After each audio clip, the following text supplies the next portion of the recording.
औज़ुबिल्लाहिमिनश्शैतानिर्रजीम बिस्मिल्लाहिर्रहमानिर्रहीम। अस्सलाम वालेकुम dear students, welcome to my YouTube channel. जी स्टूडेंट्स, तो इस वीडियो में मैं आज आपके साथ ENG 101 इंग्लिश कम्प्रीहेंशन के जो करंट फाइनल टर्म के पेपर्स हैं वो मैं आपके साथ इस वीडियो में शेयर करने वाला हूँ। ठीक है, कुछ पेपर जो ENG 101 के मेरे पास यहाँ पे रिसीव हुए हैं, तो मैंने कहा मैं आपके साथ शेयर कर दूँ ताकि आपको इस चीज़ का आइडिया हो जाए कि जो फाइनल टर्म का पेपर आप लोगों का बन रहा है उसमें किस टाइप के क्वेश्चन आ रहे हैं और स्पेशली जो MCQs हैं वो आप लोगों के किस टाइप के आ रहे हैं और कहाँ से आ रहे हैं। ठीक है, तो इन पेपर्स को देखने के बाद आपको काफ़ी सारा मतलब कि जो आइडिया होता है मिल जाएगा। और इसके बाद अगर आप लोगों की तैयारियाँ इसके अकॉर्डिंगली होंगी जिस तरह पेपर बन रहा है दैन वेल एंड गुड। और अगर आपका जिस तरह आपने तैयारी की हुई तो अगर ये पेपर उसके अकॉर्डिंगली नहीं बन रहा तो उसके बाद आपके पास ऑप्शन होगा कि आप लोग, और टाइम भी होगा कि आप लोग अपने पेपर की जो तैयारी है उनको मज़ीद आप लोग थोड़ा सा एक्सटेंड करें ताकि जिस तरह आप लोग तैयारी करेंगे ताकि आप लोगों का पेपर उसके अकॉर्डिंग हो। ठीक है, तो चलें स्टार्ट करते हैं। अब यहाँ पे पहले पेपर में मेरे पास ENG 101 का इसमें देखें जो स्टूडेंट का रिव्यू है कि MCQs a major part was from grammar tenses pronoun transition ETC। मतलब कि जो मोस्टली MCQs थे वो ग्रामर के थे, और वैसे भी ENG 101 के पेपर में जो MCQs होते हैं मोस्टली ग्रामर के ही होते हैं। ठीक है, जो आपके हैंड आउट्स हैं वहाँ से पिक होते हैं, लेकिन अगर आपके कंसेप्ट हैंड आउट्स के क्लियर होते हैं तो आप लोग आसानी से कर लेते हैं। लेकिन अगर आप सिर्फ रट्टा मारते हैं पास्ट फाइल वगैरह करते हैं तो पास्ट फाइल में ENG 101 का पेपर हार्डली बनता है। ठीक है, बहुत कम चांस होते हैं कि वहाँ से कोई MCQs पिक होते हैं। बाज़ औक़ात हो भी जाते हैं, ऐसा नहीं है कि बिल्कुल नहीं होते हैं, लेकिन फिर भी अगर आप रीड करना चाहते हैं आप कर सकते हैं। लेकिन मैं आपको ये सजेस्ट करूँगा कि आप इसके जो हैंड आउट्स हैं उसको अच्छे अंदाज में कर लें, वहाँ से अपने कंसेप्ट को क्लियर करें और उसके बाद आप लोग अपने पेपर में अपीयर हो जाएँ। ठीक है, ENG 101 का पेपर काफ़ी आसान होता है, और लेकिन अगर आपको ग्रामर आती है तो फिर आपके लिए कोई मसला नहीं है। ठीक है, अगर आपको ग्रामर में मसले मसाइल हैं तो फिर आप यूट्यूब पे अपनी ग्रामर की जो मतलब कि स्ट्रेंथ है उसको थोड़ा सा यानी कि ग्रामर की जो आपकी स्किल्स हैं उनको मज़ीद आप एक्सटेंड करें। ठीक है, ताकि आप लोग पेपर आसानी से देख सकें। अब यहाँ पे देखें सब्जेक्टिव के अंदर जो मतलब कि क्वेश्चन थे, ऐसे का एक टॉपिक है पैराग्राफ समरी आउटलाइन। ठीक है, मतलब कि एक ऐसे आपको एक दिया जाएगा, उसका आपने टॉपिक का नेम लिखना होगा, उसके बाद पैराग्राफ वगैरह समरी आउटलाइन। ठीक है, ट्रू फॉल्स थे, उसके बाद पैराग्राफ राइटिंग 100 to 130 वर्ड्स के आपको टॉपिक दिया जाएगा और उसके उसके वो उन्वान होगा, उसके ऊपर आप लोगों ने 100 से 130 वर्ड्स का एक पैराग्राफ लिखना होगा।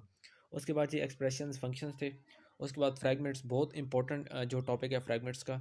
उसके बाद stages in writing, thesis statement, introduction, main body, conclusion, types of organising material. ठीक है, तो ये मतलब कि कुछ आपका जो ओवरऑल पेपर था, ठीक है, सब्जेक्टिव का एक स्टूडेंट का। उसके बाद एक फाइनल थॉट देखें कि in order to score good, कि अगर आप अच्छे नंबर लेना चाहते हैं तो have a concentrated trip of your hand out lines. ठीक है, कि आपने जो हैंड आउट्स की लाइन्स हैं उसको आपने अच्छे अंदाज में पढ़ना है, आपको उसके ऊपर ग्रेप अच्छी खासी होनी चाहिए। उसके बाद डू क्लियर योर कंसेप्ट, बिल्कुल इंपॉर्टेंट बात कि अपने कंसेप्ट को क्लियर रखें, तभी आप लोग ENG 101 के पेपर अच्छे अंदाज में दे लेंगे।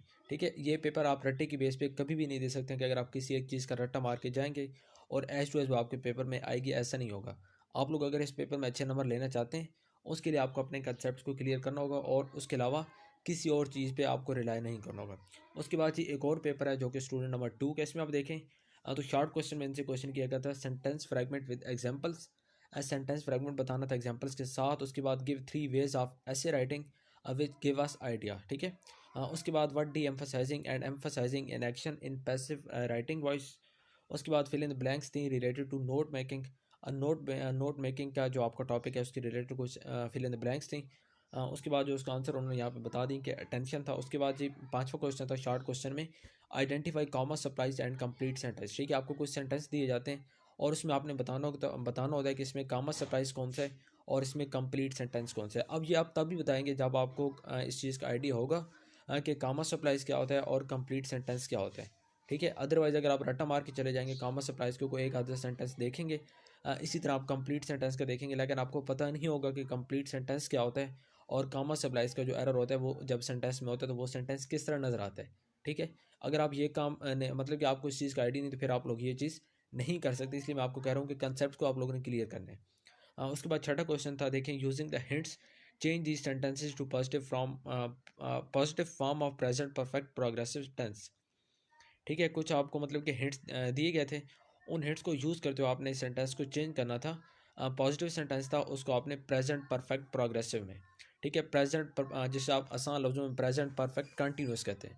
ठीक है, प्रेजेंट परफेक्ट कंटिन्यूस में आपने प्रेजेंट सिंपल को कन्वर्ट करना, तो बिल्कुल आसान बात है, मेरे ख्याल में ये यूनिवर्सिटी लेवल का क्वेश्चन ही नहीं है और आप लोग अगर टेंसेस आपको आते हैं तो आप आसानी से इस तरह के क्वेश्चन कर सकते हैं। ठीक है, उसके बाद यहाँ पे देखें जॉन क्वाश प्ले और उसके बाद अल्बर्ट मनी कलेक्ट। अब यहाँ पे देखें तो मतलब कि उन्होंने आपको एक सब्जेक्ट दिया है, उसके बाद एक उन्होंने आपको ऑब्जेक्ट दिया है और एक उन्होंने आपको यहाँ पे वर्ब दिया है। ठीक है, सब्जेक्ट ऑब्जेक्ट और वर्ब उन्होंने आपको दे दिया है। बाकी अगर इसके अंदर जो हेल्पिंग वर्ब है वो आप लोगों ने खुद लगाने थे।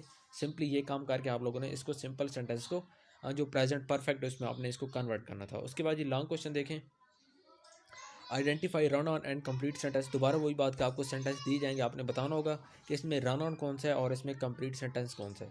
उसके बाद identify fragment and complete sentence. दोबारा वही बात कि जब तक आपको पता नहीं होगा फ्रैगमेंट सेंटेंस क्या होते हैं, कंप्लीट सेंटेंस क्या होते हैं, तो उधर आपके सामने सेंटेंस आएगा, आपने आइडेंटिफाई करना होगा। अगर आपको पता होगा आप आसानी से कर लेंगे। उसके बाद जो ट्रू फॉल्स है कॉमा के रिलेटेड। उसके बाद जी मतलब कि comma is not use with direct quotations. अब ये आपने बताना है ट्रू है या फॉल्स है, इस तरह के। उसके बाद give meaning of the sign, तो ये आपको कुछ शॉर्ट फॉर्म्स लिखी हुई थी, BW, तो इसका मतलब होता है बिटवीन। ठीक है, उसके बाद BW, उसके बाद BTW और उसके बाद इक्वल, और इसके बाद ये जो मतलब कि ये जो आपको एंड का साइन नज़र आ रहा है। ठीक है, तो इनके अपने मीनिंग बताने थे। सिंपली ये तो बहुत आसान है।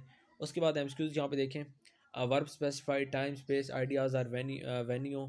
उसके बाद of element of elephants destroyed the plants. ठीक है, हर्ड्स लेटर ड्रॉप। तो ये तो दो तीन एमसीक्यूज यहाँ पे इन्होंने आपके साथ शेयर किए हैं। बाकी यहाँ पे देखें कि एमसीक्यूज आप ये पेपर देखें कि MCQs mostly from Waqar files. ठीक है, तो वकार सिद्धू की जो फाइल्स है उसको आपने लाजमी कर लेना है। उसके बाद देखें शॉर्ट क्वेश्चन, आइडेंटिफाई एडजेक्टिव और एडवर्ब, कि आपको कुछ दी जाएंगे, उसमें आपने बताना होगा इसमें एडजेक्टिव क्या है और इसमें एडवर्ब क्या है। उसके बाद आपने सेंटेंस को कंप्लीट करना होगा ऑल्दो या फिर इन स्पाइट ऑफ लगा के।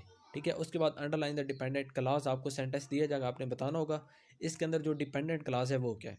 उसके बाद आइडेंटिफाई द फ्रैगमेंट सेंटेंस, आपने बताना होगा कि इसके अंदर जो फ्रैगमेंट सेंटेंस है वो क्या है। सेंटेंसेस आपको दी जाएंगे। ठीक है, उसके बाद एक और question, short question, and define coherence. Coherence की आपने डेफिनेशन बतानी थी और उसमें आपने बताना था इसके अलावा as an important technique in conveying the proper message of the paragraph. उसके बाद ये लॉन्ग क्वेश्चन थे जिसके अंदर ट्रू फॉल्स है और keeping the view use of still and yet, tag sentence as right और रॉन्ग। ठीक है, तो स्टिल एंड येट का अगर आपको कंसेप्ट है कि कहाँ पे लगते हैं, तो सेंटेंस आपको दिए गए थे, उसका आपने बताना था ये राइट है या रॉन्ग है। उसके बाद ये कुछ मीनिंग लिखने थे, दोबारा वही बात, BW का, BTW का और एंड का। ठीक है, उसके बाद ये identify the antecedent for underline pronouns. Pronouns आपको दिए गए तो उनका आपने एंटीसीडेंट्स बताने थे। उसके बाद जी बस यहाँ पे पेपर कंप्लीट हो गया। उसके बाद एक और पेपर यहाँ पे देखें, तो इसमें देखें ट्रू फॉल्स है। ठीक है, identify the comma supplies and F use sentence. उसके बाद correct use of verb, punctuation और टॉपिक ऑफ द पैराग्राफ। ठीक है, तो बहुत आसान पेपर बन रहा है, लेकिन आसान आपके लिए तभी होगा जब आपके कंसेप्ट क्लियर होंगे। उसके बाद एक और क्वेश्चन, इंग्लिश 1-1 का, दो लॉन्ग क्वेश्चन थे 5-5 मार्क्स के, singular plural verb related blanks. ठीक है, सिंगुलर और प्लूरल के रिलेटेड कुछ फिल इन द ब्लैंक्स थी। और उसके बाद main idea of the paragraph एक लॉन्ग क्वेश्चन था। उसके बाद 3 नंबर के क्वेश्चन में टाइम से रिलेटेड 3 फ्रेजेस सेंटेंसेस को अरेंज करना था। उसके बाद ये इफेक्टिव सेंटेंसेस बनाने के लिए 3 पॉइंट्स, और उसके बाद रन ऑन सेंटेंस। उसके बाद एमसीक्यूज हैंड आउट्स में जो टॉपिक्स थे उनसे रिलेटेड थे ऑलमोस्ट। ठीक है, तो मतलब कि हैंड आउट्स जो एमसीक्यूज आ रहे हैं पेपर में वो मोस्टली जो है वो हैंड आउट से ही पिक हो रहे हैं।